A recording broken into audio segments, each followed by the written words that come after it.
To jama'a ku kalli yadda awakai suke yanayin tasa rayuwar, gashi suna cin abinci, ɗan ya matso kusa da ita, ga wata kuma da ɗanta tana zaune. Dubi dai yadda dai awakai suke yanayin rayuwarsu. Da Allah wannan abin ya burge ku, ku danna mana subscribe, ku kuma danna mana ƙararrawa domin da zarar mun ɗora shirinmu zai anta a cikin wayoyinku. To yanzu ama nuna muku yadda ƙaramin ɗan sa shi kuma yake.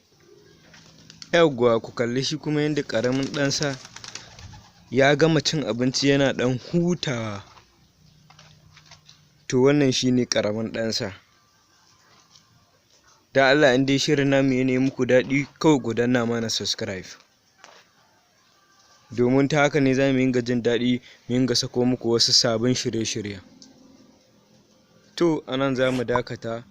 Domin samun ci gaba ko wasu sauran shirye-shiryen namu sai ku danna mana subscribe. Kada ku manta kuma ku danna ƙararrawa domin da zarar mun ɗora shiri zai anta a cikin wayoyinku. Mun gode.